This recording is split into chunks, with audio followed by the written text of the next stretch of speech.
Today you will learn how to interface relay board with your Raspberry Pi. Side by side we will learn how to control your AC load through your Raspberry Pi. You can see here the AC load, that is bulb, getting turned on and turned off for infinite number of times. First, connect relay ground pin to the Raspberry Pi ground pin. Raspberry Pi ground pin is present at 6 number. So connect ground pin of relay to your Raspberry Pi 6 number pin. After that, connect VCC pin of relay to your Raspberry Pi VCC pin. One number is Raspberry Pi VCC pin. So connect VCC pin of relay to your Raspberry Pi 1 number pin.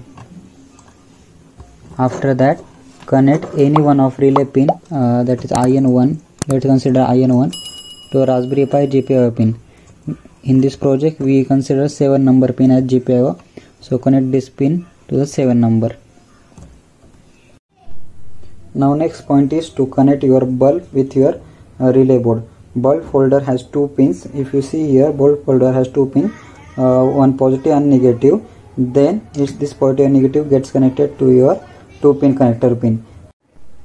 So if you see here, each relay has 3 pins. One open load, then middle one, and second one is connected, open load and closed load.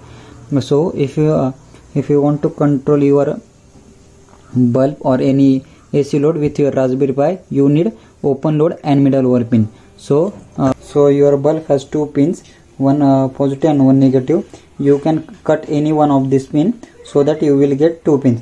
After that, one point of that cut pin should be connected as closed inside closed load, and second point of that cut pin should be connected at middle side of relay. So completely, so after relay gets turned on, these 2 pins get connected and your bulb will turn on.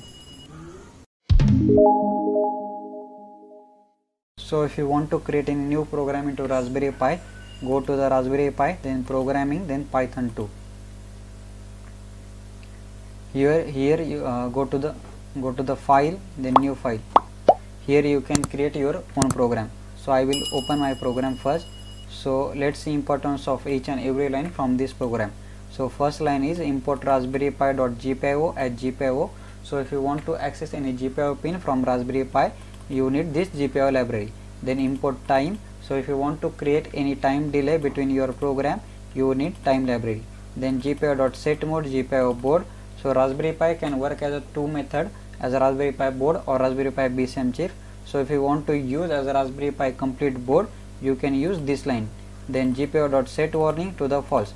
So each and every time when you run your program, Raspberry Pi gives you warning that whatever the GPIO pin you use is already used before. So to avoid that warning, you should use GPIO.set warning to the false.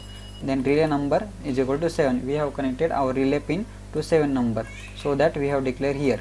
Then GPIO.set up relay pin GPIO.out. This 7 pin work as a output pin. So to configure this 7 number pin as output pin, you should use GPIO.set up relay pin GPIO.out. Then while one, this while one mention that whatever the code come inside this while one, it will execute infinite number of time. Then next line is print bulb on. So it will print bulb on Python shell. Then we have to turn on our relay. So to turn on our relay, we should use 0 signal on GPIO pin.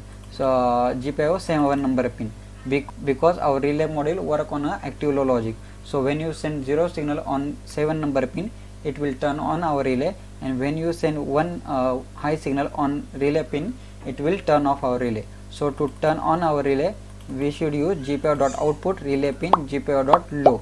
Then it will turn on our relay. Then time.sleep, here it will wait for 1 second, then print bulb off. Again it will be print bulb off on our Raspberry Pi shell. Then GPIO.output relay pin GPIO.high.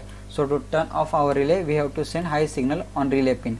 To send high signal on relay pin, we should use GPIO.output relay pin GPIO.high. Then again wait for time.sleep 1 second. Again wait for 1 second.